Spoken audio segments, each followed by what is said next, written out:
Well,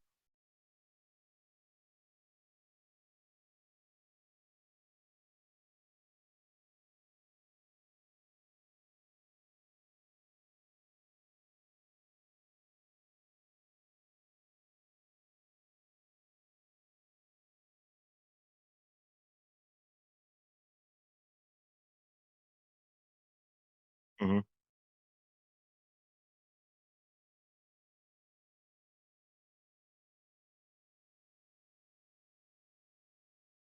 So the funny thing about it though is this movie was suggested by your wife, not me.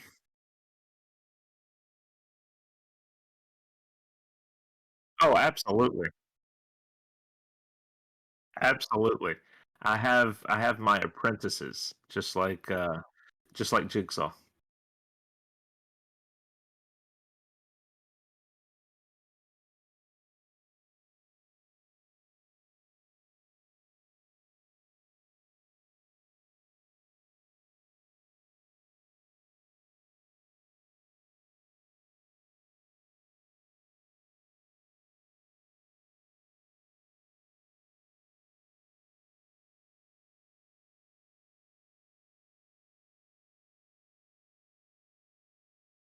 Yeah, I think they dropped 5 episodes or something.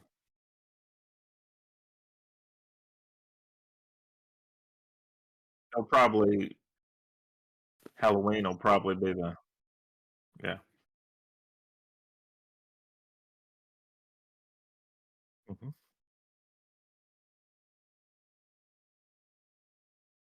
And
no, not TV wise. I was busy with movies this week.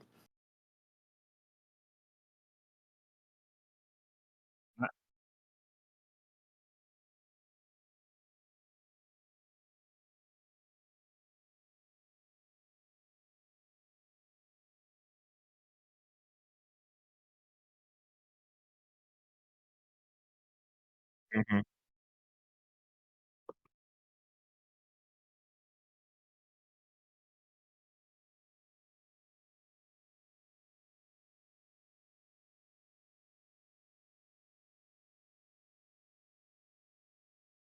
I Oh, so nothing important.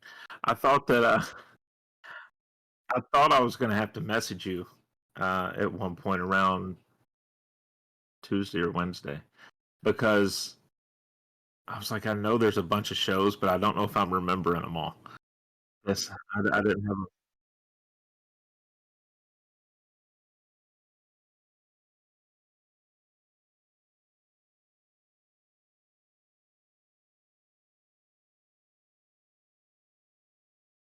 mhm.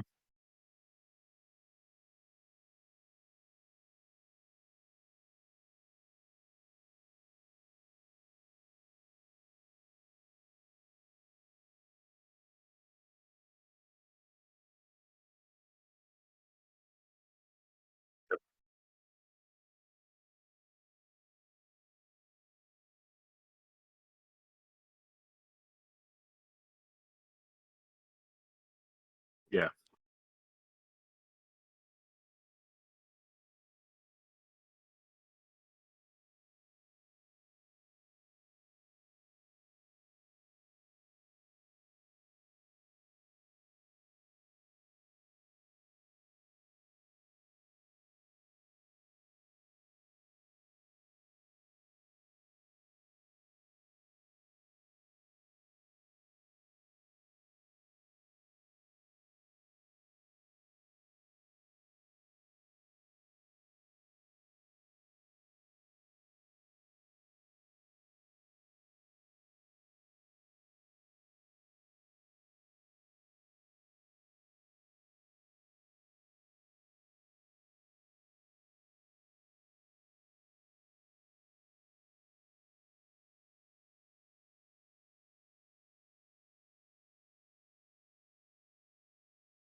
Mhm.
A little awkward.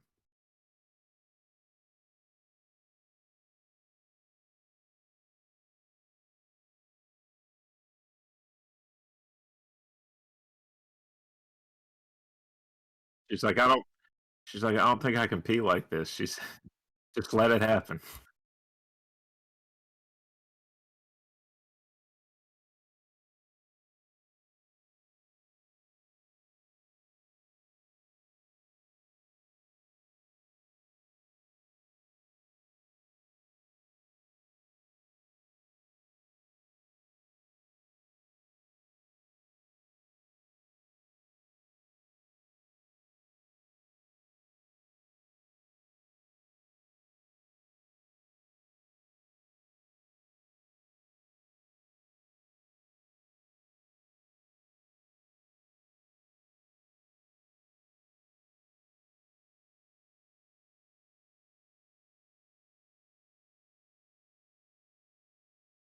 Yeah.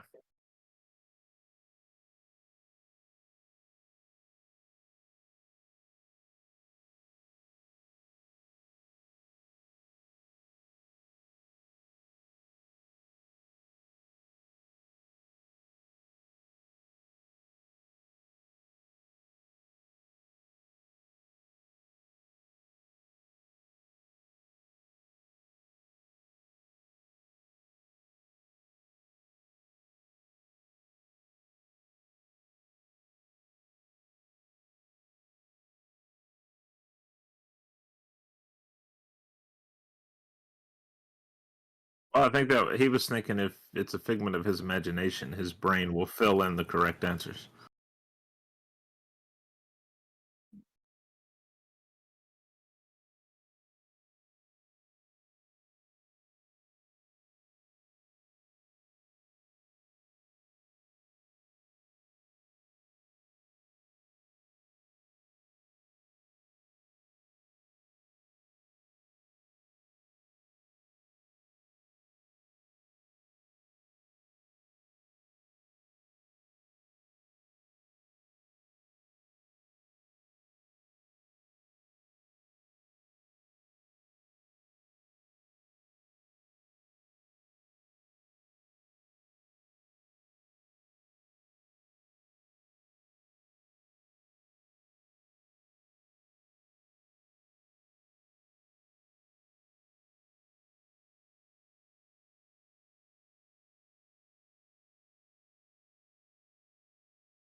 Mhm. Yeah, yeah. Boy, Kate got over Luke real quick, didn't she?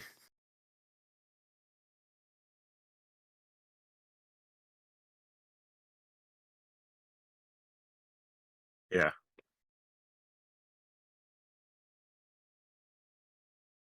Yeah.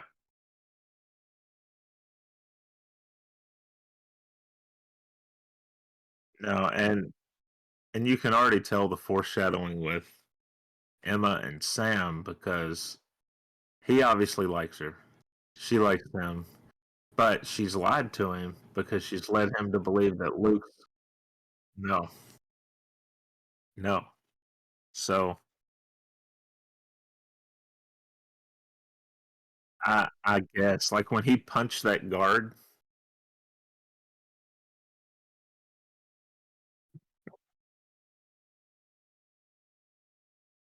uh, yeah,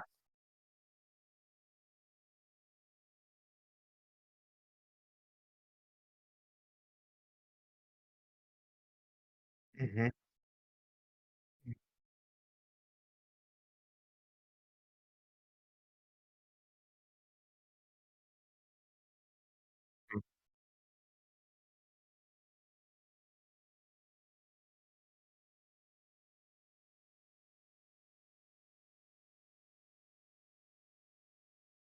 right.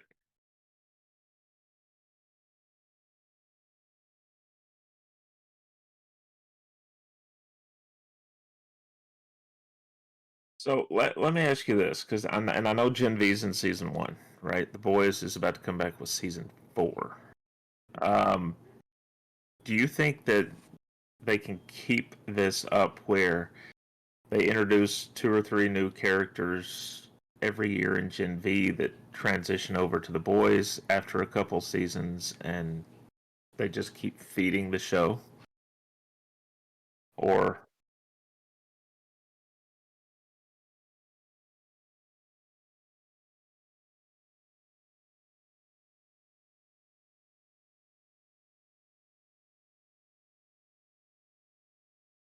right? Mm-hmm.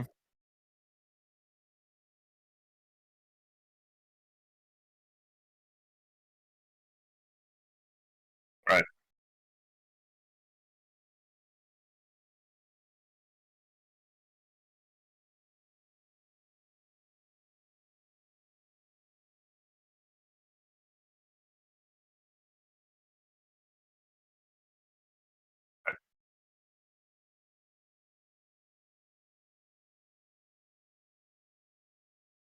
Yeah.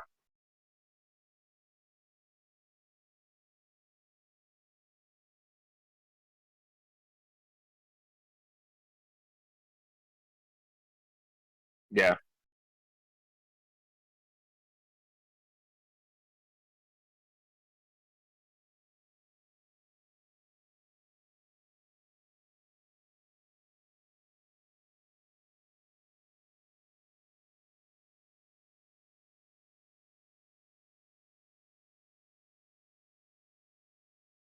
Maybe our first post Halloween movie week.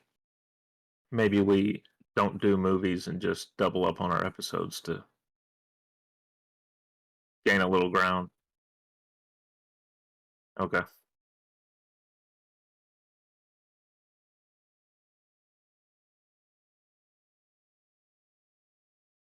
Yeah.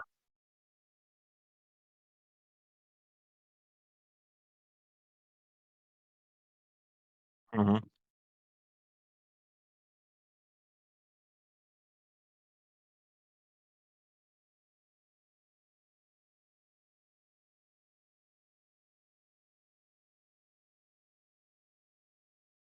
Yeah. No, yeah.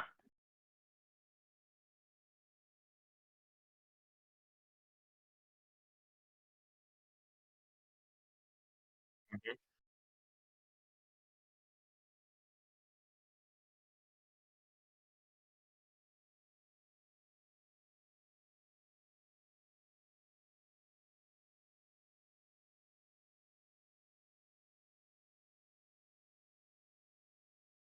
Yeah.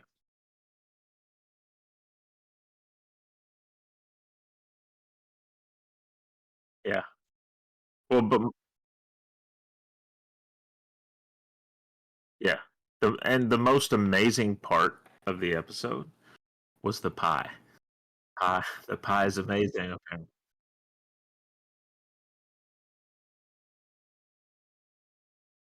And yeah, and then back at McDonald's, right? He's like, I gotta get some apple pie.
Hmm.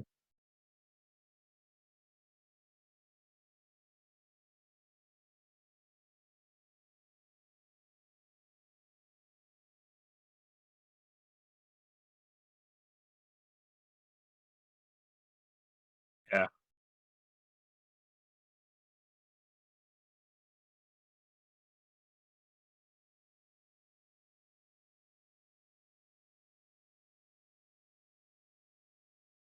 right.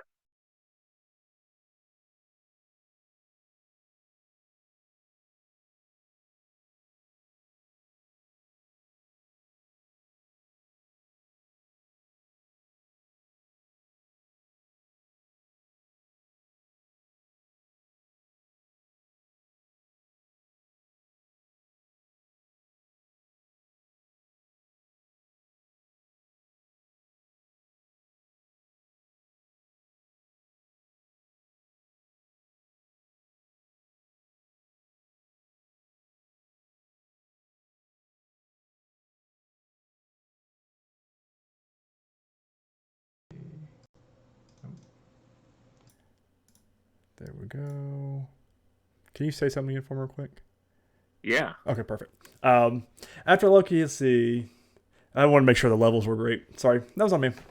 Uh, After an electric sequence between the God of Mischief and the Timekeeper doesn't yield any results, Loki turns to more creative methods. Another great scene here with him doing the oh god, the kind of good cop bad cop with B-15 in there.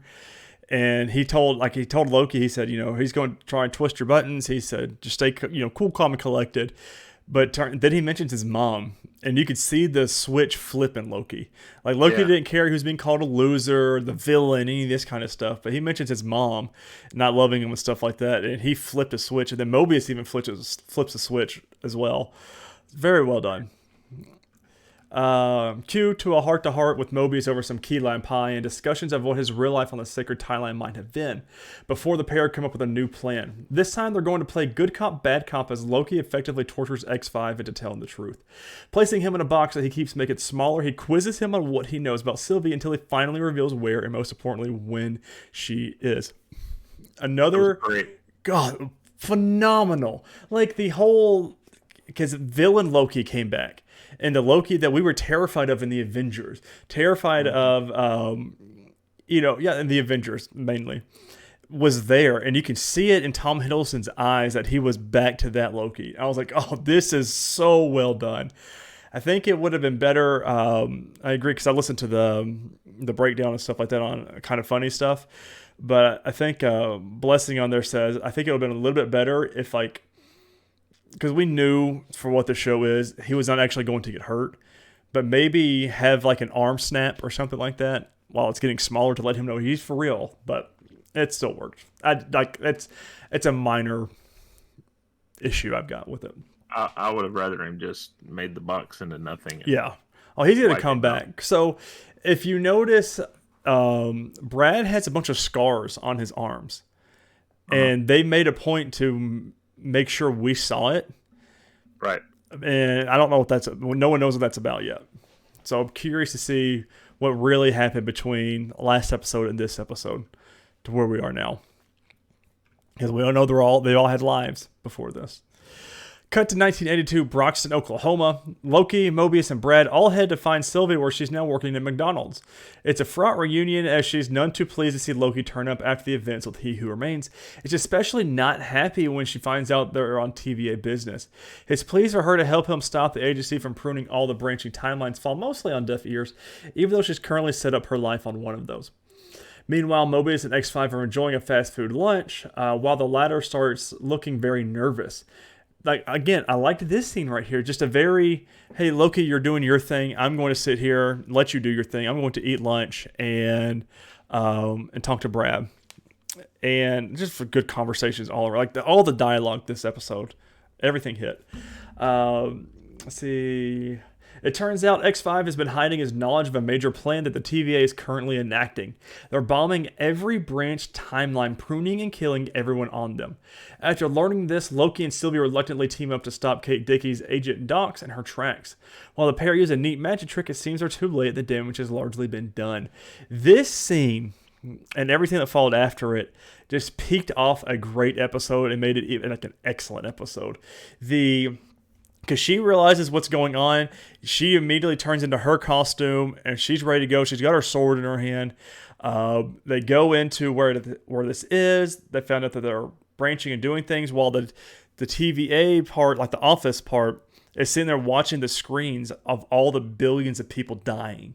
And then they flip over to them fighting. It's some really, really cool scenes with everybody in there fighting. And then they had the scene earlier I talked about where she grabbed his hand. She said, "Just let it happen," or "Don't think about it," is what she said. And then they blasted the whole operation and they stopped it. But the damage has already been done, and we're back to primarily a sacred timeline. And that's the gut punch scene, right? Is when they've done everything that they can do to stop it. They come back to the TVA, and all they can do is watch those. Yep, watch the lines just start going back in. Oh. Yeah. I mean, could you imagine, though? Because that was the whole point. And, like, I feel like we had a lot happen last episode. And one of the big things that we kind of skip over is the TVA and B-15 convinced everybody, hey, we're not going to stop these other timelines because we're killing people. We are killing billions of people. We're killing variants of ourselves. We're killing because we're all variants and we don't know what timeline we came from or anything like that. And the whole office, you could hear a pin drop. Because they're all just watching that screen and of all the timelines just start shrinking and disappearing. And, but not heartbreaking. all. But not all. So. Because of the way the episode ends. Right? Because she goes back to Broxton, Oklahoma in 1982 to her job at McDonald's. Which, even if she went back to a point on the sacred timeline, her going back there would cause a branch to form. Correct. So it's one big loop here. Earlier in the episode, OB shared that he's lost control of the temporal loom and has no way of fixing it. The key to that is tracking Renslayer as she is with Miss Minutes, who he'll need to be able to override what's been going on. In the last few minutes of the episode, they get a hit on Renslayer's temp head, which could be the key to finding the duo. Meanwhile, this isn't the only chaos happening at the Intergalactic Agency. After only managing to slightly halt the TVA's plans, Loki, Mobius, and Sylvie return to find the timelines being extinguished. It's a harrowing moment, and when Sylvie doesn't plan on sticking around to see out, despite Loki's heartbreaking reminder that every time she leaves, it makes it harder to stay for him. The final moments of the episode see Sylvie back in Broxton, Oklahoma, where luckily her timeline is still intact. She's seen holding that appears to be a glowing stone, but is actually a part of He Who Remains bangle. So I was wondering what that was. So it's his temp head, essentially. So, so Easter eggs here. Sylvie is holding He Who Remains as time bangle at the end of the episode, which he uses as a temp head. Okay, if I would just read, I'd shut my mouth. It's exceptionally powerful and allows him to teleport. She must have stolen this for him after killing him in the previous season. Zaniac will be a name familiar to fans of the Thor comics. He was an entity of a parasitic and demonic beings from the Dark Dimension sent to Earth in the 19th century. Sylvia's McDonald's uniform is actually era appropriate for the fast food chain, which is a neat little nod. But that was it. Yeah, I mean, that explains too why they weren't able to track her, because he who remains would not want to be tracked. Mm-hmm. So he was. Which makes me curious to see how Agent Docs found her. And Brad. Yeah, unless she. No, surely they weren't. Maybe Renslayer told him. Somehow got leaked in there. How to maybe there is a way to track it. Yeah. Because we know now they're messing with the temp pads. Yeah. So, and OB's not happy with it either. So no, whatever. You just read the menu. It's all here.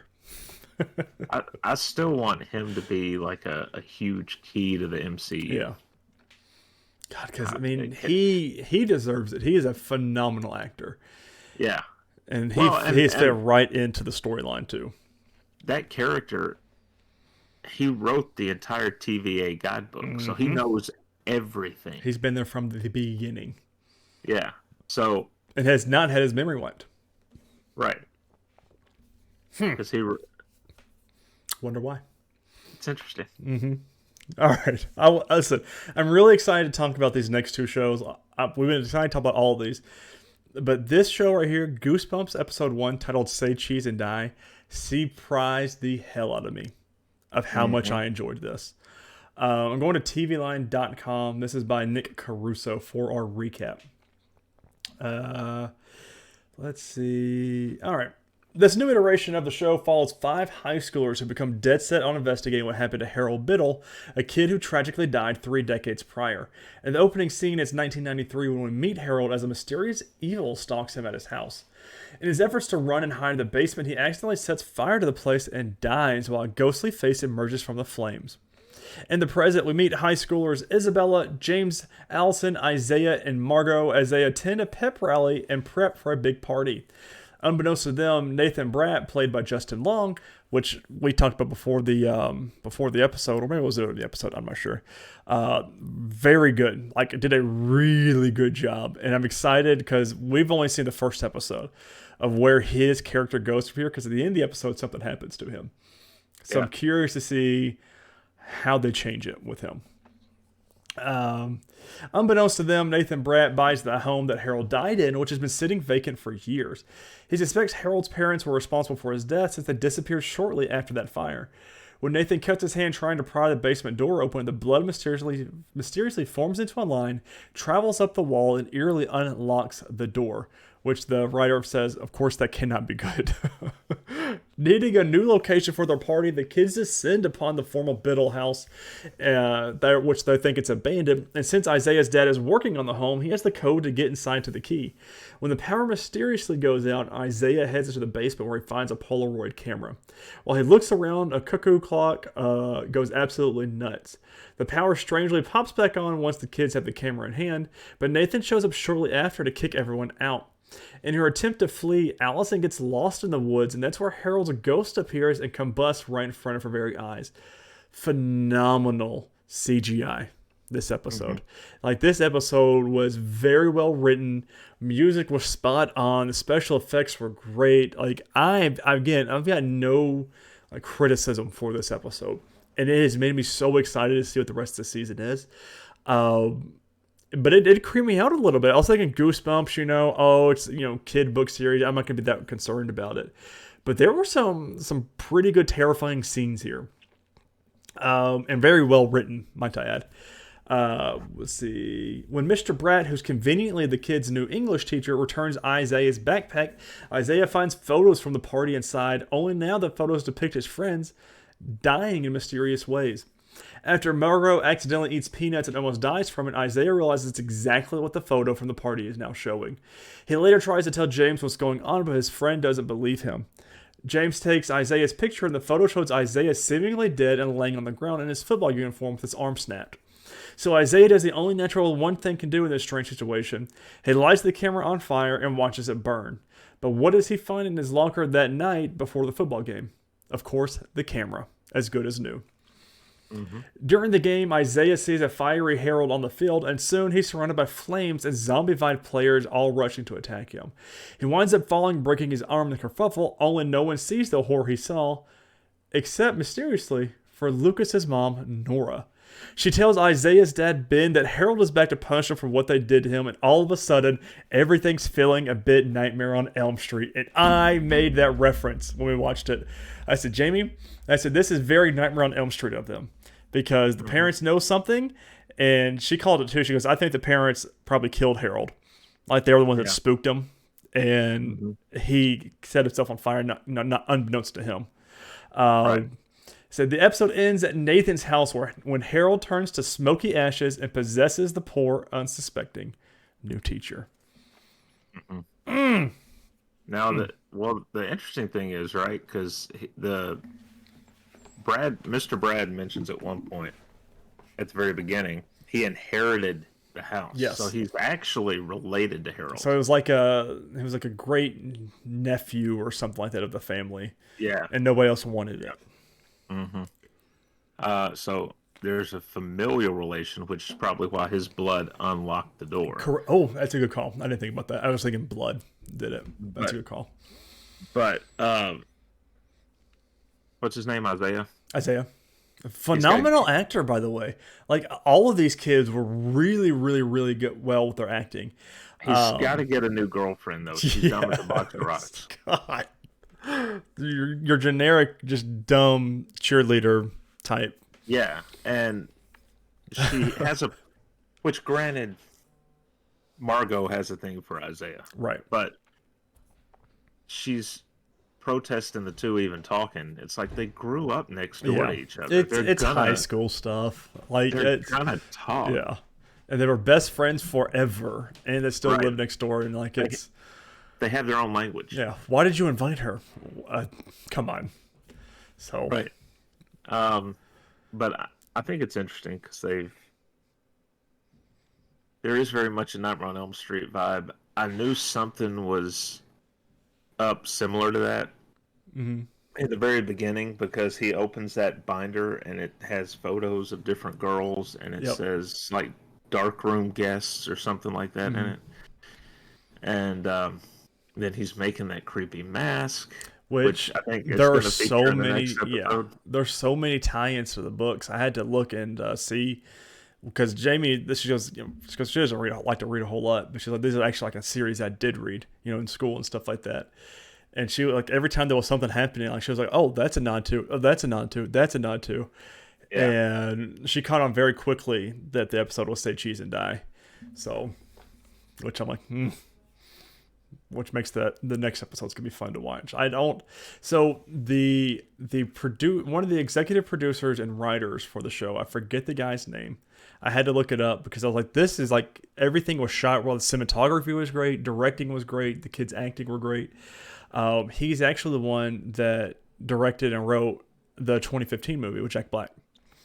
So he came back, and I forget the other guy, the other executive producer. Both of them came back to make this series, and he actually directed this episode. So I was like, "Oh, you guys are killing it! I can't wait." So one of our 4 shows, and then it's time, Chris. It's time. Doom Patrol, season 4, the end season, episode 7. No buts yet. I did watch the recap because I did forget. I should have rewatched the season, but here we are. Titled Orquith Patrol. Going to tvfanatic.com. I could not find our usual suspects because everybody wanted to bunch the 2 episodes together, and I was not spoiling this show for me. So we're going to tvfanatic.com, and this is by... It's not written, but it doesn't say who it's by on here. So, can't give you credit if you don't put your name on the review. Anyways, at the ant farm, we start back up when Rita is struck dumb and still while Rogue tries to gather the materials from Wally's cell. Rouge gets her to snap out of it just in time for them to hear the intruder alarm. Rouge decides to change herself into a suitcase, and Rita pours herself into it. I was like, this is why I love this show. Their dialogue between each other the whole episode was so much fun. Well, I love after they get back. And and she's like, feels like my liver's where my lungs. Yeah. Because you Could didn't you mess move with something around? Chris, listen. We hadn't watched this show since January. It's been 9 months. Oh man, that seems like way too long. Yeah. And so like a lot of this stuff I was like, what's my motivation here? But like they started right off from where they ended. Which lets me know they had these episodes done beforehand and they should be kind of sitting in a shelf somewhere. Let's see. They roll through the corridors where they run into soldiers. The soldiers mistake them for Colonel Samsonite, salute them, and then keep moving on. Dude, it was so dumb. I was like, just like stop on the wall or something. But no, they roll straight down the middle. They said Colonel Samsonite, and the salute them just walked off. I was like, oh my god, it's so good. In Orquith, the Scissormen march Cliff, Jane, Vic, and Derek to a holding cell. The team members snipe at each other verbally while Derek tries to be the solution-oriented. Derek finds a paper and pencil in his pocket, remembering that things that are drawn become real in Orquith. He draws a rock and it manifests and drops onto the Scissormen guarding their cell. Perfect. Oh, God. Cliff and Jane head out to get Jane's longevity back. Vic and Derek offer to go save Larry. Rita and Rouge return to the mansion. They find Cliff's note that he and Jane have gone to get Jane's longevity back in Orquith. Rouge determines that they need to go after them. Rita gives up and retreats to her room, leaving Rouge with Wally's papers. Jane and Cliff find the Immortus worshippers and what appears to be the longevity holder.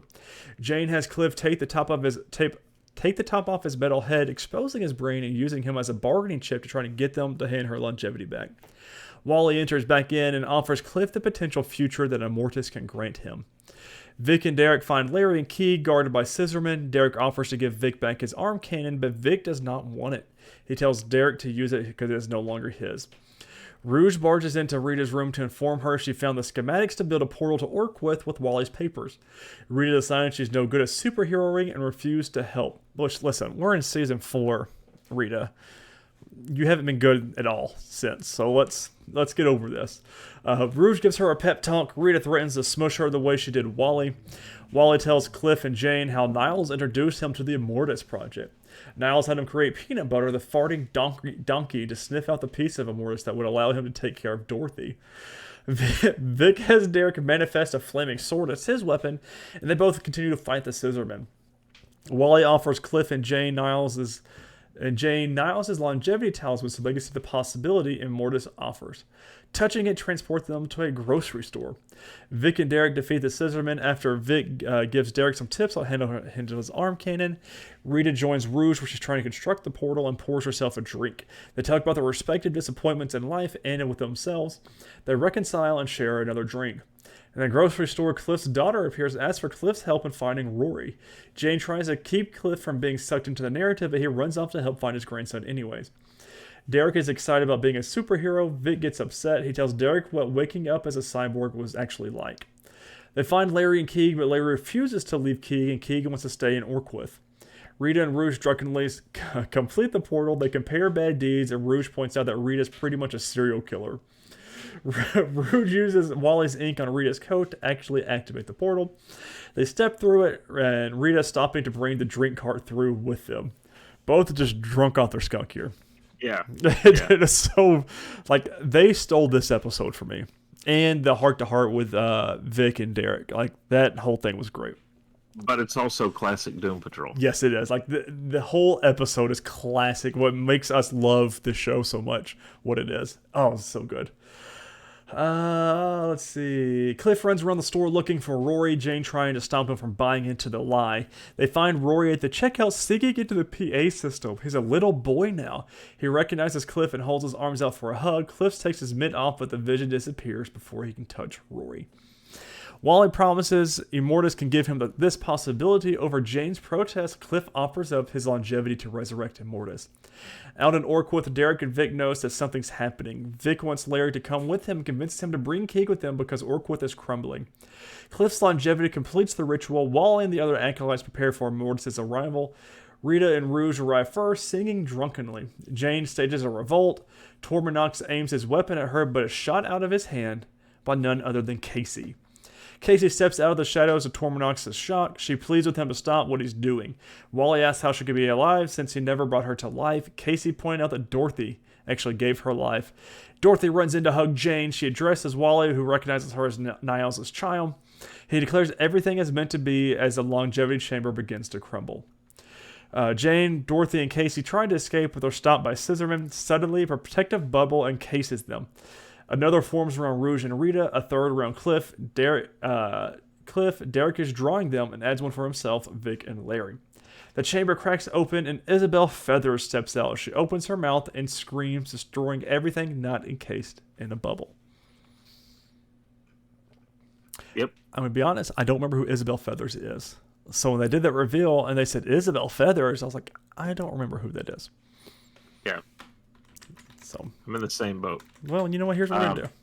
But it looks like we're going to get the true forms of these characters in maybe the next episode, based on what I saw. Brendan Fraser should be there. Matt Bomer. So we're actually going to see them, not someone else as the character with them doing the voice work. I still can't believe that they're in a show together. Like, all these actors and actresses, I still can't believe it. So Isabel Feathers is an actress from the town that they're in, Cloverton, who played Blob Lady in the play Our Town, becoming the hated rival of Rita Farr until she was trapped in the time stream after the arrival of Laura DeMille. Oh, okay. So there we go. Yeah. All right. Good episode. Yeah. I mean, I don't think we didn't have a bad episode this whole time. We just didn't. But this makes this job a lot harder. Hero and douche canoes of the week. This is very difficult.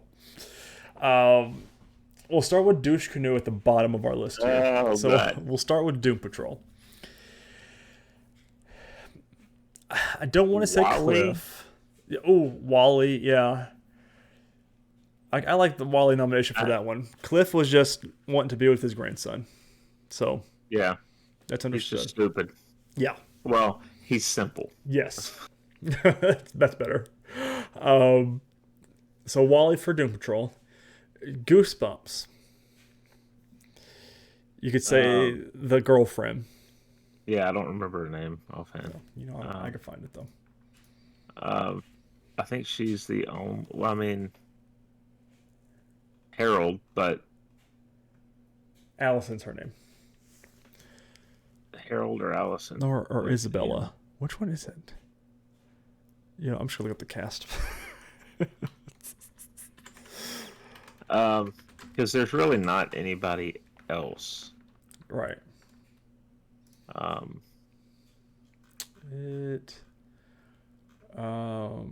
Isabella. Nope. No. It is Allison. Okay. So I say Allison for this one. She's the only. Harold's just is haunting. I mean, he didn't know. I mean, he apparently did something very bad to some people. Oh, that's true too. So, yeah, we don't know that yet, though. Wait, we just know the pictures. he could have been investigating it, what was happening, and it got taken out of context. All right, Loki. Brad or Docs? Docs, I feel like killing billions of people. Yeah, she's pretty douchey. And then Gen V, we've got Irina, the Dean, is a pretty rough one. The random security guard that shoots Sam while he's calmed down. Yeah, but he gets his. Yeah, right? that's okay. Yeah. Irina, I don't feel like any of the kids this episode were that bad. Well, what's her name again? Is it Jasmine? The one that spilled Emma's secret? Oh, Justine. Yeah. She's just a horrible human being. Yeah, she's just not good, period. I am okay with doing General Docs, if you are.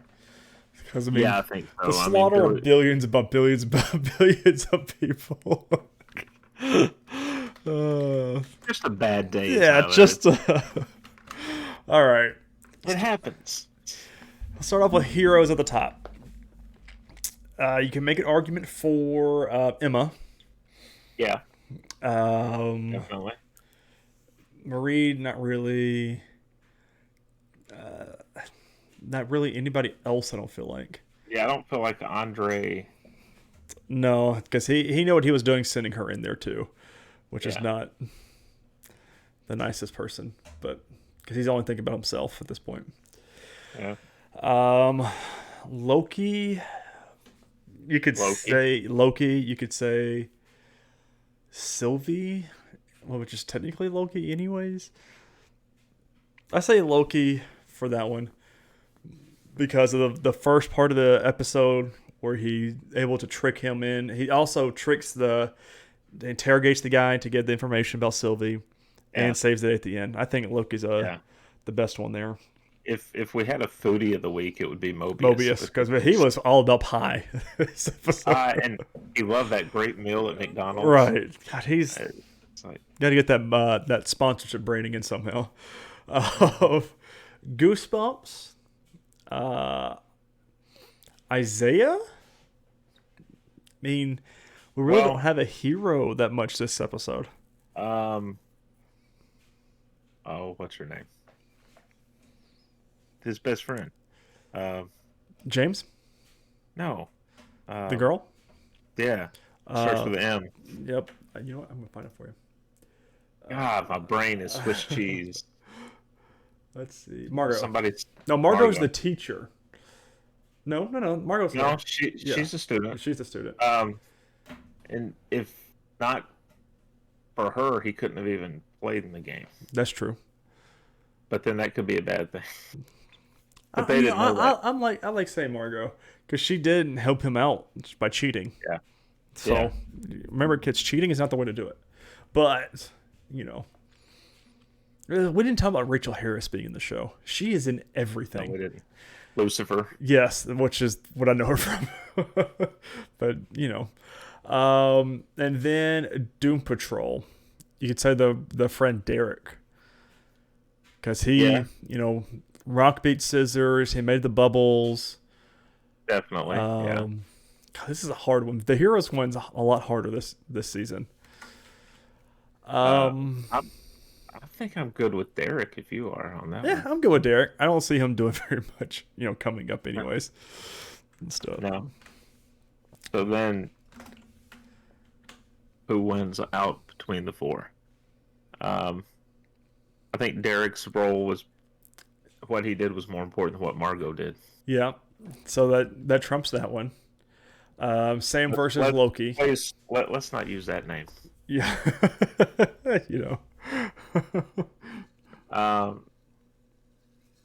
Loki.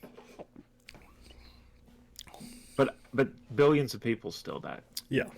So they really didn't win anything. No. And I think with Sam or with Emma, I think she did a bigger thing. Granted, she's smaller. No pun intended there. Of trying to break him out and killing the guy. But I think Derek overtakes her for saving the entire crew instead of just the one kid. So, all right. Derek, let's do it. I don't think he'll be in anything else. So, releases this week. Friday, October the 20th, upload Season 3 on Prime Video, which I'm very excited for. And then Sunday, October 22nd, Fear the Walking Dead Season 8B launches on AMC. They've got a lot. I mean, that franchise has spawned so much. Yeah, I just don't. And apparently because we saw the Daryl show, we've got the Negan and what's her name show, which one of these days I'm going to sit down and try and catch up on, because that was such a point in time of The Walking Dead. But who knows when that's going to be. But we're finally done with TV. 51 minutes into the show. We only have 2 movies to go. So. And I've got a lot to say about both of them. All right. Man. So, did you watch anything else this week? No, I haven't had any time to watch anything other than our stuff. What about you, Chris? I did. I did. So we were going to do Final Destination last week. Mhm. You didn't have time to catch it.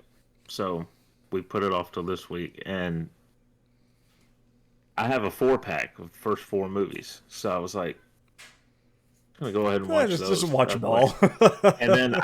And then I saw the 5th one on Max last night. So I watched Final Destinations 2 through 5. Do they get better as they go, or is it just kind of like the sequel was decent and then it gets worse and worse and worse kind of thing? No, it definitely doesn't get worse and worse and worse. In my opinion, part 3 is the best one.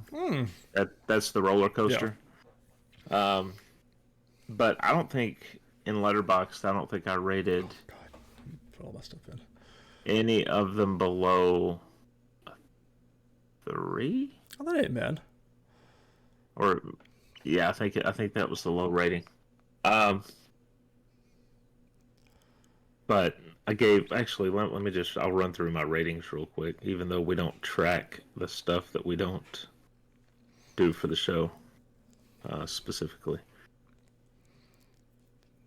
If Letterboxd still open. Hey, there it goes. I cannot spell Hereditary, apparently. There it is. Oh, I don't know why it was hard for me to spell. I lied. I gave the 4th one 2.5. Oh. Which is still watchable. I mean, yeah. Check it out. We've seen more movies. I gave this first one 3.5 that we're about to talk about.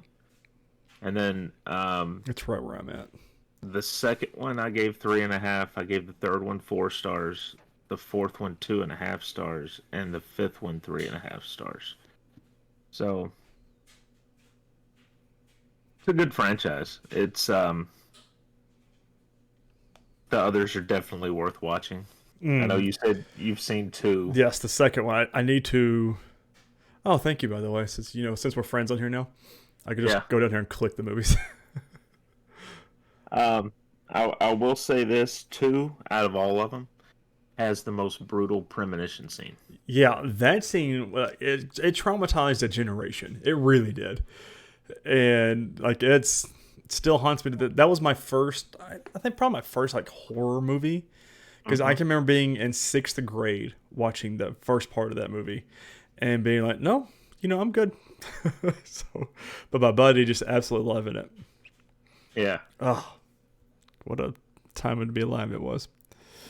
So, let's get into the plot of this first one. And I think we're both going to have a lot to talk about. And I'll probably stop as we go through and make comments on the different things.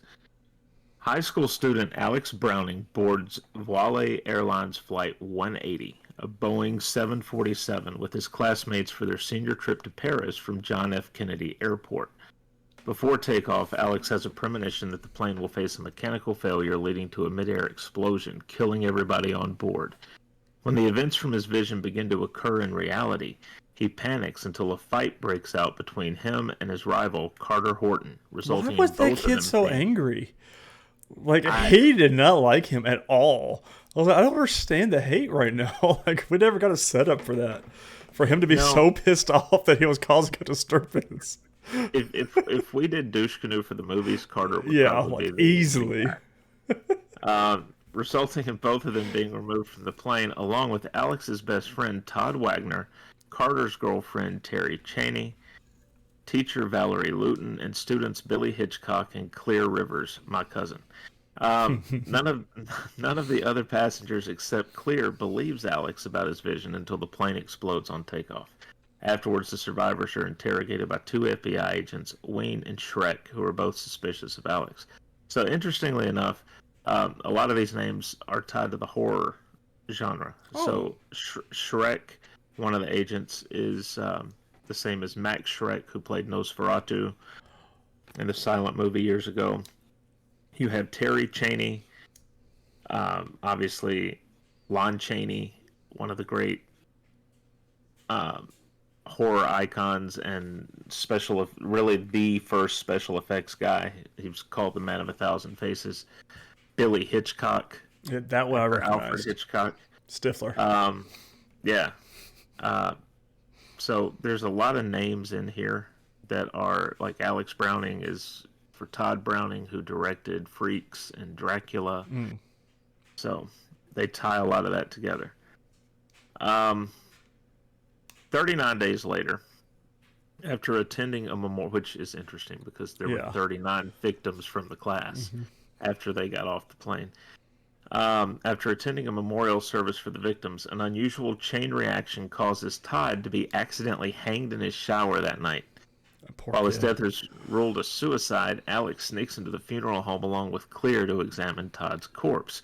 The home's mortician, William Bloodworth, the legendary Tony Todd, killed it. It was very creepy. I was like, I would be like, hey guys, we need to research this guy. He's up to something. Like he ain't right. He reveals the survivors who escaped from the impending circumstances have disrupted Death's plan, who's now claiming the lives of those who were meant to die from the accident.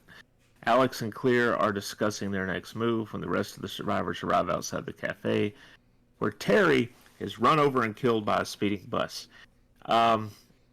So Todd's death. First off, none of the kills in this movie are very gory. No, they're not that bad either. Like I was expecting a little bit more. If you're someone who has a kid that you've been kind of like, no, you're not old enough to watch horror, this is a good one for them to start with. That's a good call.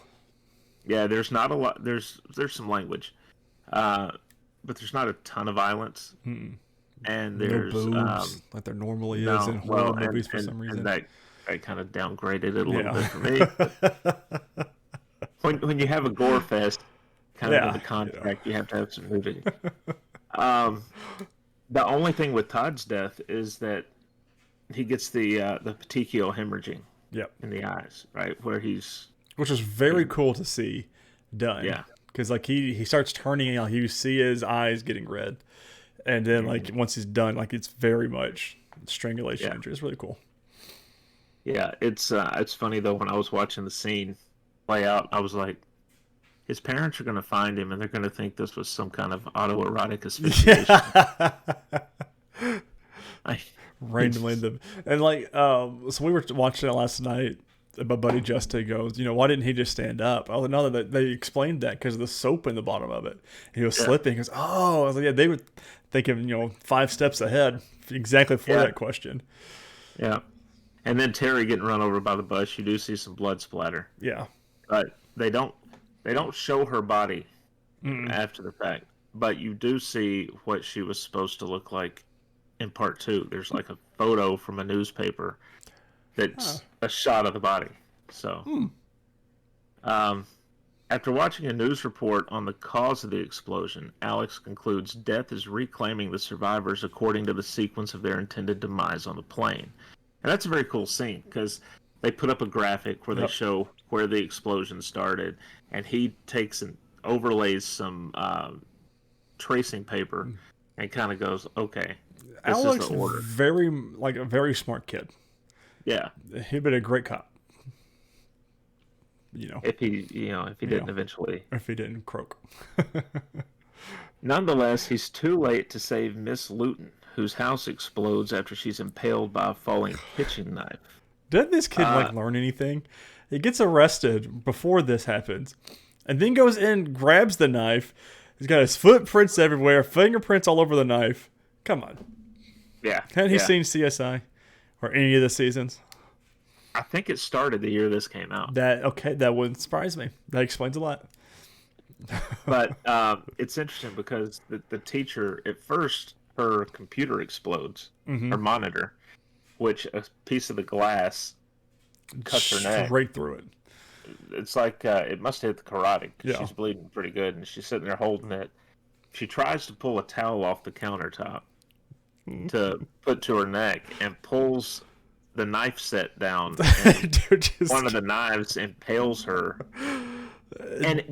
But she's still okay. Yep. I mean, she's not dead. And then when he comes in, I forget what falls. I think it's a chair or something. It was chair. Something falls off the counter, knocks the chair over on top of her, and just completely impaled the rest of her. Finishes shoving the knife into her, and then he pulls it out. I'm like, even if she was still alive, you don't do that. Right? No, they teach that early on, or at least they do now. But it was Uh, one of those fun ones, and like it's what I like about these thriller horror esque movies is the directors and writers keep you guessing on what's going to kill these kids. Um, Terry being the only one that was kind of not really obvious, but there wasn't any like speculation of what was going to happen to her. right. But everybody else was like, "Oh, okay, oh, this is going to do it. Nope, wasn't that? Okay, it's going to be this. Nope, wasn't that? It's going to be." And it was just like one step further. It was good. And that, especially as the series goes on, they'll leave clues as Mm. to what's going to get them. But yeah, it's very suspenseful Yeah. watching these movies because, like you said, you'll see them start to do something and they'll show an item, and you're like, "Oh man, this is going to be Yep. it," and it's not. He's got to electrocute himself in the water. Nope, didn't do that. Uh, so when after this though, Billy's outside. Mm-hmm. He's driving by Sean William Scott a year after American Pie. Yep.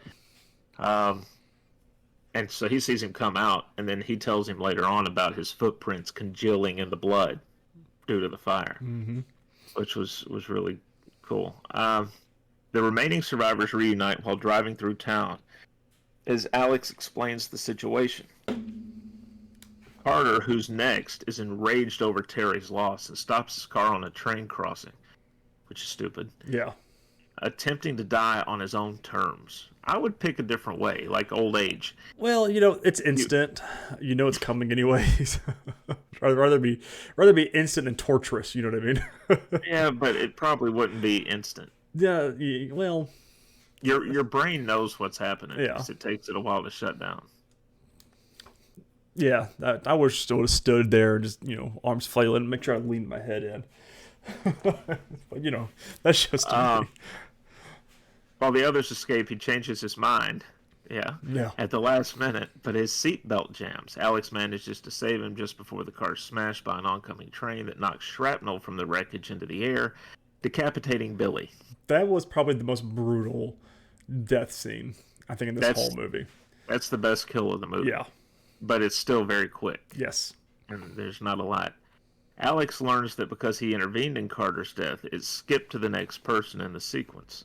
The next day, while hiding out in a fortified cabin, Alex recalls having changed seats with two classmates in his premonition and realizes that Clear is actually next. He rushes to her house to save her while being pursued by Ween and Shrek. Alex finds Clear trapped inside her car and surrounded by loose electrical cables that ignite a gasoline leak around her. He grabs a cable, allowing her to escape from the car just before it explodes. 6 months later, Alex, Clear, and Carter travel to Paris to celebrate their survival. Dumb. While discussing their ordeal, Alex reveals death never skipped him after he saved Clear. Fearing that their struggle is unfinished, Alex retreats when a bus hurls a parking sign towards a neon sign, which descends towards him. Carter pushes Alex out of the way at the last second, but the sign swings back down towards Carter and kills him. And that's the end of the movie. So wouldn't it have happened between the 6 months and then? Like, why now? Just because he realizes it? It's better for the movie. It was on the script. Yeah, it's so Alex is played. We probably should have gone over the cast before, but Alex is played by Devon Sawa, also of Idle Hands, which is a nice little movie as well. Ali Larder, the great Ali Larder, is Clear, and Kerr Smith is Carter. Yep. Now they bring Clear back in part 2. Yes, because she's in the insane asylum. Yeah, she's checked herself Yeah. in to keep herself safe. They killed Devon Sawa off in between the two movies. Oh. He wanted to come back, but they didn't want to pay him what he wanted, so they just had a brick fall on his head, and that was his death. I was like, that's kind of anticlimactic. Yeah, Billy's my favorite kill from the movie. Yeah. But this, I remember hearing it years ago when I was looking through some stuff. It actually is true. This came about because a writer, let me see if it says at the top here, James Reddick, I think, is the Jeffrey Reddick. He was submitting a speculation script to the X-Files, which was huge at the time, for this very concept. And they decided not to make an episode out of it. But Glenn Morgan and James Wong, who were writers on the show, decided to turn it into a movie. And so he gets the story they get the writer credit, and we get Final Destination. So I liked it. It was, I think I'm at a 3.5 on this one. But it was a good, like, this is when I think of like horror thriller kind of movies. This is like the style I think of, like your Halloweens, your don't know how they're going to die kind of things, where death is the villain in this thing, and you just never know what death is going to do. And it really cracked me up when the main guy was in the cabin and he knocked something over and he almost gets impaled through a door by the knife or something like that. And he said, "Not today." I was like, okay, a little cheesy, but I love it because it was 2000s before 9/11, so a lot of stuff was off. It really cracked me up, them both taking dumps in the bathroom at the very beginning, because it said, you never know where we're going to be. You're not going to be in that small room to do it. And he's like, oh, yeah, that makes sense. And I was thinking, oh, yeah, that makes sense. So they went there and tried. He's like, think about it. You don't want to go take a dump in the airplane bathroom. Right. And then he names two of the hot girls, right? He's like, and then they go in there after you and smell what you've done. It's like, yeah, okay, let's go on. No. Jamie did this one a 5. She said it's a classic. It's just one of her favorite movies, like of the horror genre. So it's like, okay. Yeah. So. Yeah. It's really good, and you have to watch it to really appreciate how in depth they went, because. And this was year 2000. Yeah. It was very well done. So the plane flight is flight 180, and some combination of those numbers pops up a lot. Yep. I think it's even on the sign that kills Carter at the very end. There's the number 180, or some combination of those numbers is on the sign. But one of the things I read pointed out that had this movie come out or been scheduled to come out a year later, it would have even been pushed back another year or two. Due to 9/11? Due to 9/11 and the plane exploding and all that. They wouldn't have released it. So it got in under the wire. And of course, after this, I think in order, I think part 2's the highway accident. Part 3's the roller coaster. Part 4 is the racetrack. And part 5 is a bridge collapse. So, nothing fun for any of them. No. I'm going through the Final Destination wiki here, and like there are clues to all the deaths before it happens. Valerie's house door has a dagger design on its window. The door also has a strong reds and oranges on it, possibly echoing the house fire. Of course, the John Denver songs for everything was very evident. During the opening credits in a book of French history, there's a picture of a guillotine for Billy Hitchcock's death. Obviously, the line of young men are going to die at a very young age. Let's see. Billy almost had his head crushed after he fell off his bicycle due to Carter's reckless diving, and another car nearly ran him over as well. Let's see. When Carter's driving to take control, the reflection of the train Alex sees out his window has the number 747, which is the type of plane that the 180 was.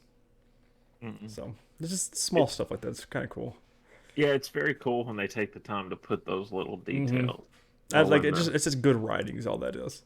Yeah. Anything else you want to say about it? Nope, I'm good. Does it make you want to revisit the other movies? Yes. I want to face my fear of the second one again. I just don't know when I'm going to have time to watch any of these, but I do want to watch them because I can remember for sure 3, maybe 4 of seeing trailers for those movies when they were coming out. I remembered 3 because like the poster, like it's the one that's behind you, and I also seen one where like one dangling off of the roller coaster is the poster, and the 4th one I remember the trailer for it as well. fifth one, and then the Final Destination. I don't remember any of. So,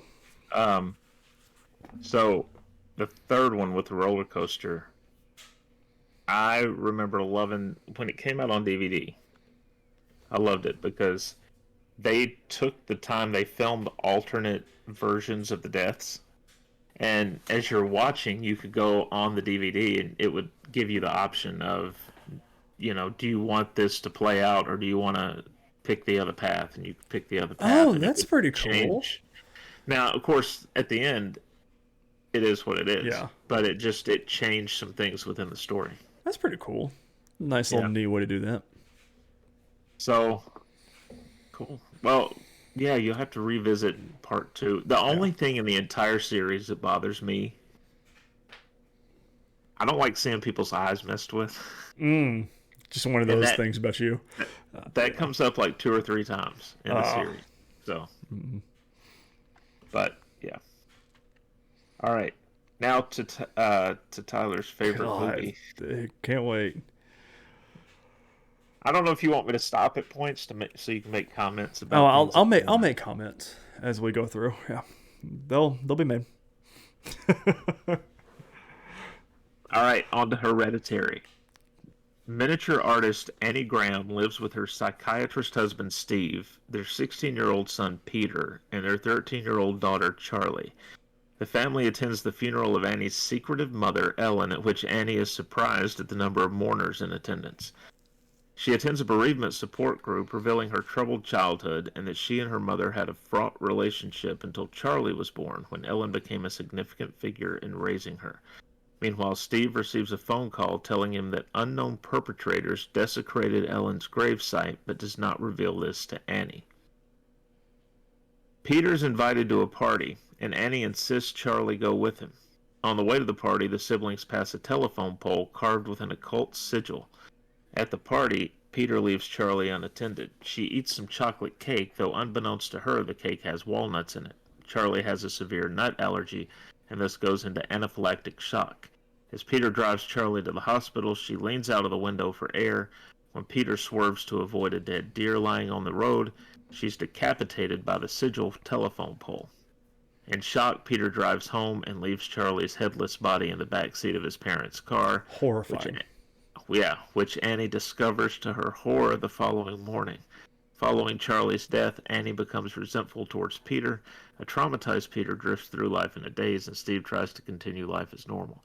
So, you can understand Peter's reaction. Yes. He's just totally shocked. When he's high out of his mind, shouldn't have been doing any of that.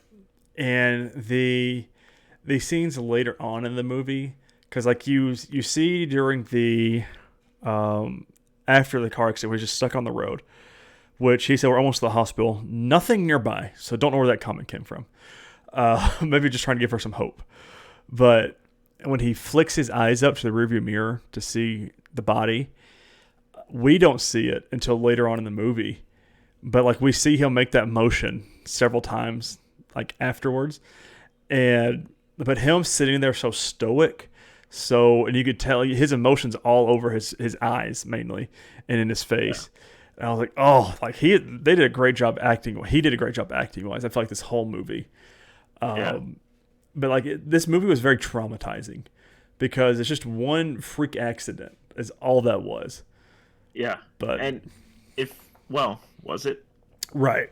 We don't know because of the sigil on the pole. Yeah. If you're not really watching, you don't realize at first that she's decapitated. Mm-mm. Right. As far as you know, her head got slammed into it. Yeah. And at first, that's what it kind of looks like, is that he's sitting there and he's afraid to turn around because he heard the thud. He knew. But then he looks ahead and he's like, oh. Mm-hmm. Oops. Yeah, God, and then like that next scene where he's laying in bed, obviously he didn't go to sleep. And like you see it go to light, you hear everyone else waking up in the house, and the mom starts to leave. She said, I'm going to go grab something from town. And then you hear her screaming.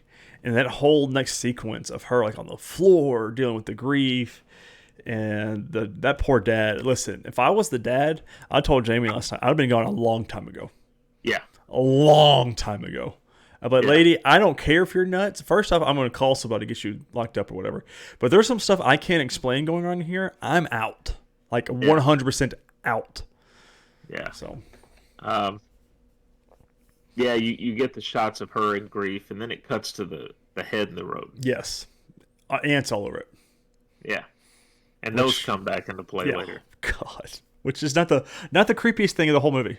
Like, I'm getting... But ants is a weird choice, because you would think it would have been flies. Right. Well, we got those too, so... Well, yeah, but... Ants got there first. They're just scoping it out, seeing what's going on. Annie befriends a support group member named Joan. That's always a bad sign. Yes. Joan teaches Annie to perform a seance to commune with Charlie's ghost. Later that night, Annie convinces her family to attempt the seance. Objects begin to move and smash, and Peter's terrified when Annie's possessed and speaks in Charlie's voice until Steve throws water on her. As Peter begins to be haunted by supernatural forces, Annie suspects Charlie's spirit has become vengeful and demonic. When she sees images manifesting in Charlie's sketchbook threatening Peter, she throws the book into the fireplace. However, her clothing goes up in flames at the same time as the book does. Her clothes only stop burning when she pulls the book away from the flames. That would have been, if nothing else had done it, that would have been the breaking point where it's like, all right, out. Bye. Like, I am out of this. And the dad the whole time, he gets the phone call, the graves are consecrated. Okay, sure. That's plausible. But then the whole seance thing, that would have been my breaking point. First, like, you're crazy, you woke me up for this. We're stopping that. But as the son, too, when your mom's right here in your face, Peter, wake up. Peter, wake up. And we're going to contact Charlie. I'm like, And at that point, we've already gotten the backstory where she was sleepwalking years ago and covered her children in turpentine. Right. And herself, and had a lit match ready to burn them all alive. Yeah. And they woke up. So it's the whole underlying theme to the whole movie was schizophrenia, which is we assumed the mother was suffering, the grandmother was suffering from. And then we're getting these stories about the mother. And then, like, it's kind of, I guess that's the whole, like, undertone, kind of, sort of, Hereditary. And, oh, God, like, this film is just not fun. But it's the dad's explained by the fact that he's a psychiatrist. Yeah. So he's trained to think, all right, logically, what could this be? Right. He's trying to come up with other things. Hey, some things can't be explained. So. Oh, God. Man. Just run. Dude. Annie goes through her mother's old belongings and finds a photo album that shows Ellen to have been Queen Lee, the leader of a coven, and Joan, one of her acolytes. Another book describes the demon king Paimon, who wishes to inhabit the body of a male host. The summoner of Paimon will receive wealth and rewards. In the attic, Annie finds Ellen's rotting, decapitated body and occultist runes. While Peter's outside his school, Joan appears and attempts to expel his spirit from his body for the Demon King. Nobody else hear this lady? I'm looking at her, like, no, he can hear her all the way over there. And nobody else is like, what's this lady across the street doing? Right, screaming to leave, Peter! Get out, Peter! I'm like, okay, lady, this is your first time seeing this movie too, right? Yeah, okay. I had started to watch a while back, and hadn't completed it because I fell asleep. But when we get over with it, I've got a lot of same sentiments here. So in class, Peter is taken over. This was creepy. In class, Peter is taken over by an unseen force and slams his head against his desk, breaking his nose. Annie informs Steve of her ties to Charlie's sketchbook and begs him to burn it, as she cannot bring herself to take her own life. When he refuses, she snatches the book from him and flings it into the fire, only for Steve to burst into flames instead. This, like, the nose breaking is probably for me where this movie started taking off. Like, Yeah. it did not stop running after this. Because this is when the point where I'm getting freaked out. Is this when you sent me the text? No, it was a seance. This is when I sent the group text. Because the first seance was creepy. And then the second one happened. I said, hell no. The second one was in the family home. The first one was in Jones' apartment. I was like, hell no. We're not doing this. And it just kept getting worse and worse and worse. God. Poor Steve too, man. Like he's trying to stay for his family, and then his wife takes and just throws this book in the fire, and he burst into flames. Like, I'm putting this on record. I love my family. I love my 2 girls. I love my wife. Any of this shit starts going down, I'm gone. Like, I don't need a hint. I just need one thing to happen, and I will never set foot in this house or near these kids again. That's all it is. I mean, it's all it is. I love them to death, but not doing this. Running away screaming, I'm not going to be Steve. Nope, I'm going to a church, locking myself in, having a Bible and a cross near me everywhere I go. So. There's some movies where the priests are it's not a Catholic one. We're not going to a Catholic one. Oh. And here we go. This escalates. I can't have these creepy lights on either, so we're just going to go back to my bright lights. As naked coven members begin gathering outside and around the house, inside and around the house, Peter wakes after dark and finds his father's charred corpse. No. Peter wakes after breaking his nose unconsciously, and his demon mother is in the corner of his ceiling. Like, absolutely not. And I was telling Chris before we recorded here. So I'm sitting here watching this movie. Pretend this is one of our couch cushion pillows here. I'm sitting there like this, and I'm like this. And I can only see, like, the top half corner of the screen. And where the hell is she at? In that corner. I can't win. Every time she appeared was in that corner. And I'm sitting there like, no, I don't want to do this. And I will never forgive you and Jamie for this, by the way. She suggested it. It's still, this whole movie thing is you. So, no. So, one thing that's when Peter wakes up, right? He sits up on the bed. He's trying to kind of figure out what the hell's going. He probably doesn't remember breaking his nose. Mm-mm. He was possessed at that point. Yeah.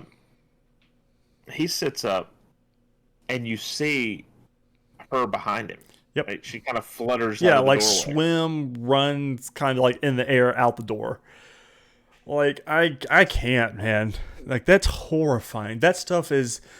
Like, that ghost and like demon possession stuff, I can't do. Like, Final Destinations all day long, perfect, fine. Halloween, Friday the 13th, some of the other movies we've done, perfectly fine. Even the Haunted Mansion ghost kind of stuff, awesome.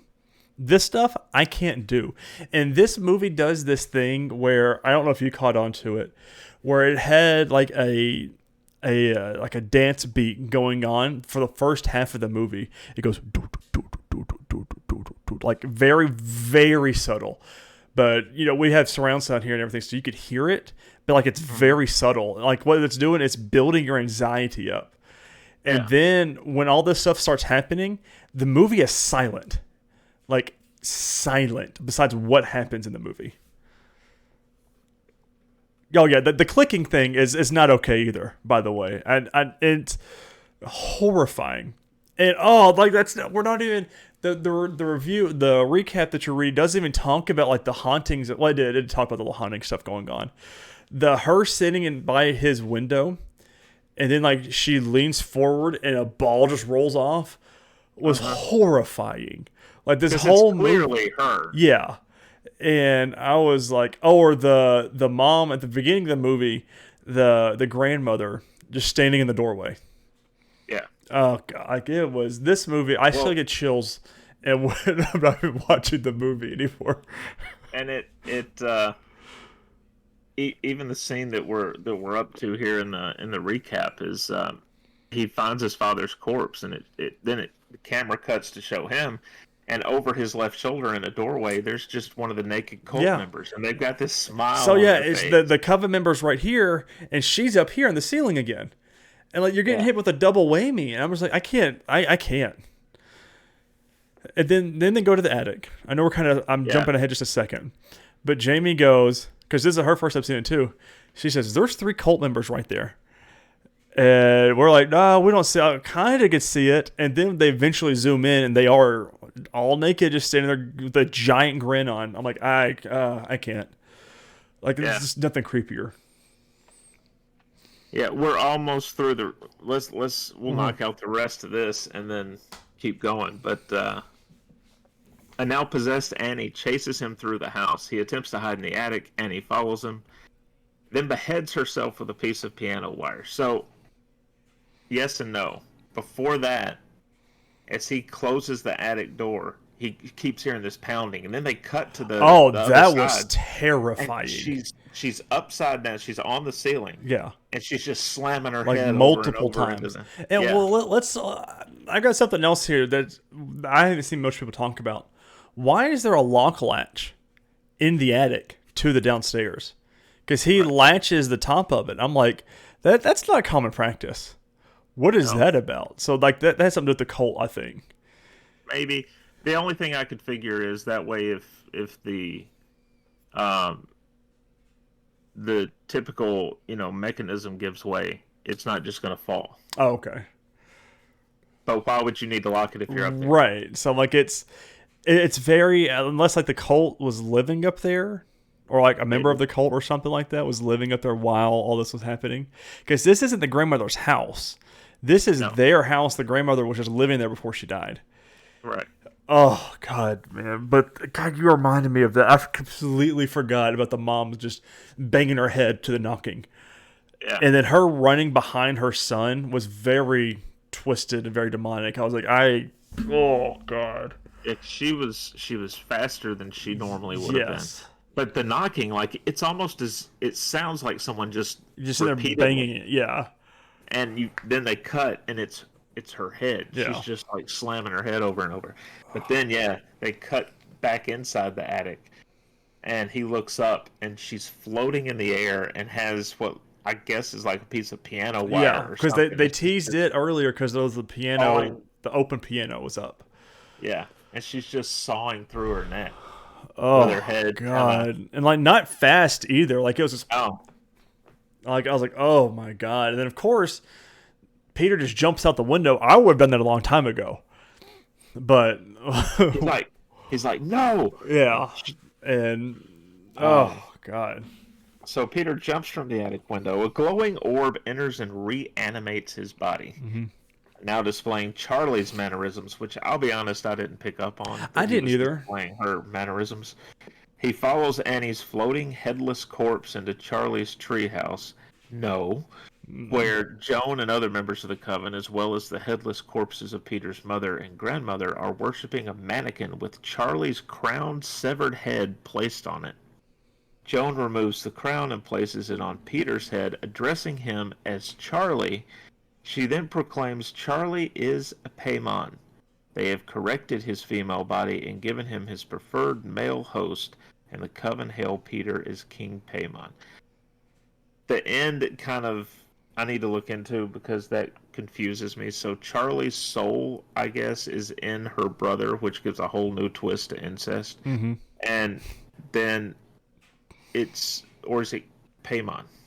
So I'm confused because I took that as Charlie because that little orb stuff, like whenever like we would see those glares, like is what it's the only thing I call it, but like that was the same effect. So I was like, so was that Paimon doing the glare effects kind of thing to get these people to notice the stuff, or was it Charlie? Right. So like, I really don't know. And to kind of jump way back toward the beginning of the film, there's an instance with Charlie where you're like, okay, something's definitely off here. Mm-hmm. A bird flies into the window of the classroom. And she just goes downstairs and cuts its head off, man. and puts it in her pocket. Yeah. Well, Like, and then if oh, you okay. notice, there's a lot of her stuff is things put back together with different heads, and which ends up at the end of the movie with her head. And I'm like, oh god, like this movie. When people said that it's one of their top horror movies, I believe it.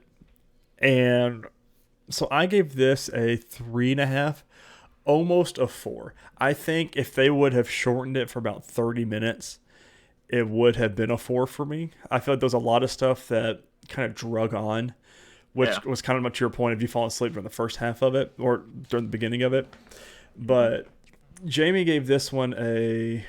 Let me see what she gave it. A 4 as well. Well, I give it a 3.5. She gave it a 4. I gave it a 4. Okay, and it's.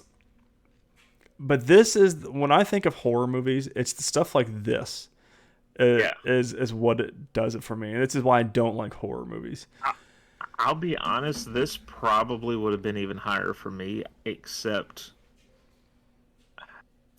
I don't need everything explained and I don't need everything filled in. I wanted to know more about the grandmother's background. Yeah, They were learning things about her, but they never really learned anything about her Mm-mm. until that one moment where the scrapbook is found, and then that's it. Yeah, I wanted to know a little bit more throughout the movie, so I would have been okay with the runtime if we were getting more information. right. Because there were some scenes like we really didn't need all of that much. Like I don't know, but it's like when it started running, like after the seance stuff or seance, it was so horrifying to me. And it was, and I think it has something to do with that music, like I was talking about, because it did the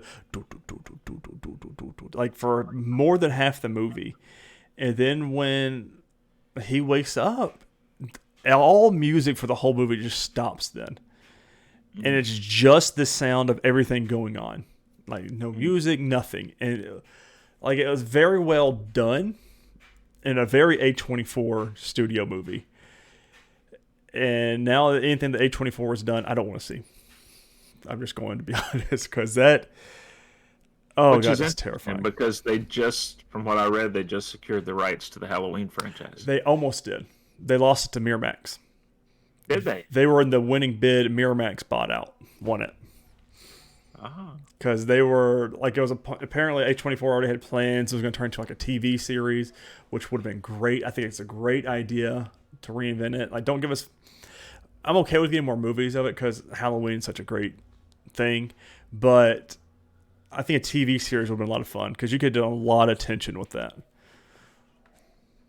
yeah.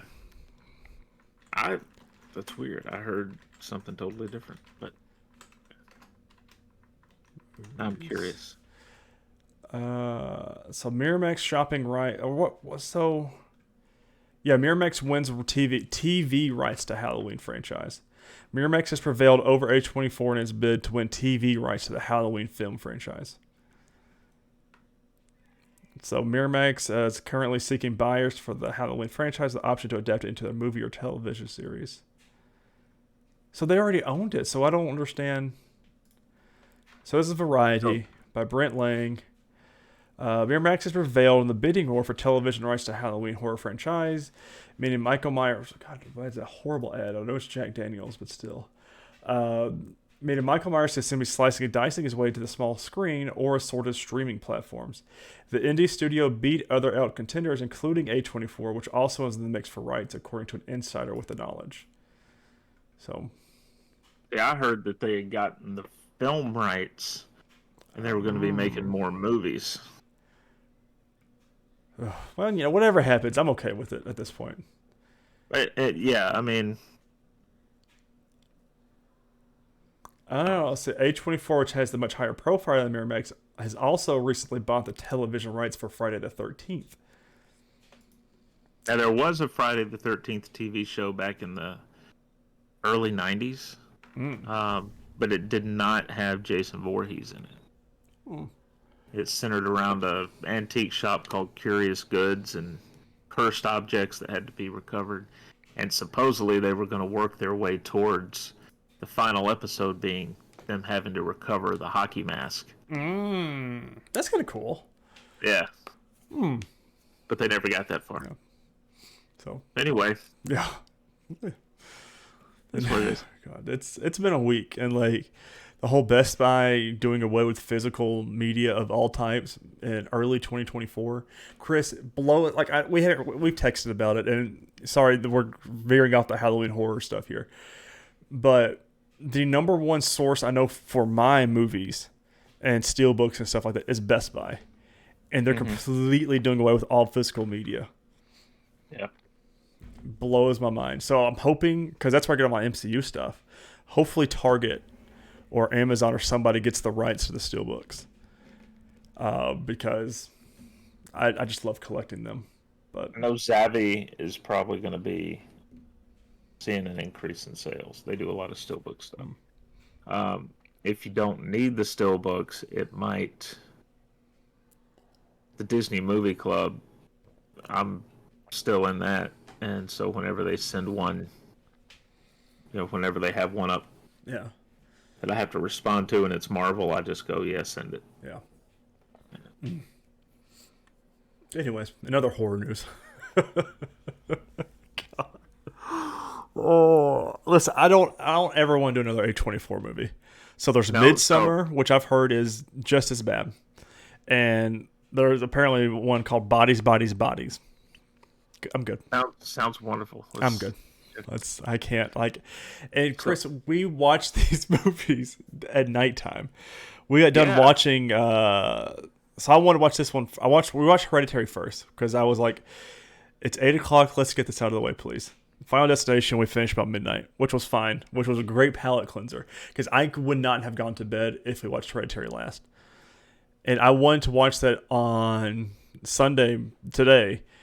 In the bright daylight, but didn't get my option. The rest of the movies I'm not scared about. The Omen, I'm kind of like like I've heard things, but I've also know it's an older movie, so I feel like I'm okay with. Shaun of the Dead and Dark Shadows are both comedy horror movies. Scream 7's a thriller slasher, which we both really enjoy.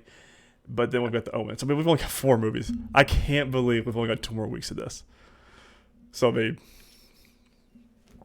it has been a year. I think this is my favorite year of doing these though, so far. Even with this movie on there, it has been my favorite year. This year you've gotten to see more of the tentpole films. I mean, the First Nightmare on Elm Street, The Exorcist, Rosemary's Baby. You got The Omen coming up. I mean, God, I still got chills from this stupid movie. All right. Whew. So, how long will Jamie be messing with you? Oh, she still has been. It's terrible. Doing the clicking sound. She did last night, because we've got a baby monitor still for Stella's room. We were laying there in bed. She said, "What is that in the corner of Stella's room?" I said, "Jamie, please stop. I can't do this." And then she would do the clicking noise. I'm like, please, I can't. We're already gonna sleep with the light on tonight. I can't do anything else. And it made me, this movie, I kept telling myself, and I would say it out loud while we were watching it. I was like, oh, it's daytime. Nothing bad's going to happen during the daytime. What did they do, Chris? They do that damn seance the first thing in the morning. No. The scene back at the house, I did not understand when she's getting them up for the seance. Why? It's like, why are you whispering? You're waking everybody up. Right. Why are we? I want to gently wake you up. It's like, hey, look, even when they're awake, she's like, come on downstairs. What about the dad looking under the table like she did when the glass moved? He said, yeah. Logical answer. The only logical thing he did the whole movie. Because I'm gone. I don't care. And like so if you notice when they get home, what time do they get home from? It was one of the kids. It was the dad and Peter. And he said, have you noticed the smell of this house? He said, something stinks. And it was just a throwaway line. I was like, okay, it's kind of weird just to throw away in a movie and not really be explained. But then it was the body up in the attic. Yeah. And the interesting thing is, right after he says that, he goes and finds he goes and finds Annie, who, by the way, Toni Collette, amazing. She did great. Uh, he goes and finds her, and she's destroyed all of her miniatures that she makes. And at first I thought, okay, well, he's smelling like turpentine. Right. Maybe she's turned it over or what. But then that makes you think, if she was there tearing up all her miniatures, how'd they get the body in the attic? How long has the body been there? Because like there were flies everywhere. It was very much decomposing. So I'm like, how long has it been there? And maybe that's just when the smell happened. That's when it. But with her already being dead, the smell would have happened. Yeah. So I don't. Almost as soon as you brought it into the house. Right. It's just a lot of questions I don't want answers to. So if they make a part two, you're not. Unless the horror wheel of fate decides it, I can't. So, do it. I think with your reaction to this, it's pretty clear Jamie's going to make sure and put Midsummer. Yeah, that wouldn't surprise me. And she's been wanting to get me to watch Sinister as well, which is like the #1 horror movie like ever made, people are saying. And I have said I might put a ban on that because I can't do it. With the reaction that I had, like even now, just thinking about the movie and talking about it, I don't know if my heart could take it. I've got AFib. I don't know if I could take it. And I will use that excuse the day I die. But it's like, because we're easing me kind of into this stuff, especially this year. And I just don't know, because like this is almost this movie, if I would know now what I knew, if I would have known then what I know now, I don't know if I would have let it be on the list, because I have chills. Like I've got chill bumps still on my arm. And I'm just thinking about this damn movie. And I just know, and the issue is, my beautiful wife out there is going to torture me for days with this. Somehow, some way. Do you know what she's going as for Halloween yet? She's between two, and she has to decide by tonight. But, I mean, it wouldn't put it past me if she does something. And I would divorce her. I would divorce her and leave this house. So there is one new horror movie before we go that I will say I'm probably going to watch it before next year. But if it's as good as I think I'm hearing it is, it'll be on my list for next year, and it's called Totally Killer. I don't even think I've heard of this one. It's getting a lot of views. It's getting a lot of good reviews. I can't remember. I want to say it might be on Prime. But it's like it's like a throwback slasher flick. Oh, so I'm okay with that. When the infamous Sweet 16 killer returns 35 years after his first murder spree to claim another victim, 17-year-old Jamie accidentally travels back in time to 1987, determined to stop the killer before he can start. Yeah. Olivia Holt. A lot of good actors and actresses in it. Okay, I like this one. We could just go ahead and add to next year's. Whew. I'm okay. I am A-okay. What's next, Chris? Oh yeah, you're waiting on me. I'm just like, hey. Next is Scream 7. Yes, we're gonna have that next week, which I'm really looking forward to. Mm-hmm. For some unknown reason, they dropped that in February of this year, and I'm like, they did the same thing last year with Scream 6, and So we're watching that, and then we're watching Shaun of the Dead, which I think we've both seen. Mm-hmm. It's been since I was a kid, though, since I've seen it. Yeah. So we're going to be reviewing that for the first time on the show. Mm-hmm. But, and then next week, the final week, will be The Omen and Dark Shadows. Week of Halloween. Finally. God. Well, why don't we just do horror movies year-round? Oh, I could not do it. I can't. But we might, though, because we've talked about that, I think, last week, of like doing little one-off Halloween in March or Halloween in April or something like that. So we'll have to see. Maybe timing it up to like Leprechaun in March for St. Patrick's Day. That'd be fun. But ladies and gentlemen, listen, this has been the longest episode we've had in a while. We are at 1 hour and 46 minutes of record time. So, which of course, we cut out like 30 seconds, but still. But ladies and gentlemen, thank you so much for watching. We hope you really enjoyed our shows that came back. We really hope you enjoyed the premiere of Goosebumps as much as we did. Listen, let us know down below, starting over my words again, of what you thought of our shows and what you thought of the movies we watched this week. Is Hereditary, did it completely just kill you out like it did me?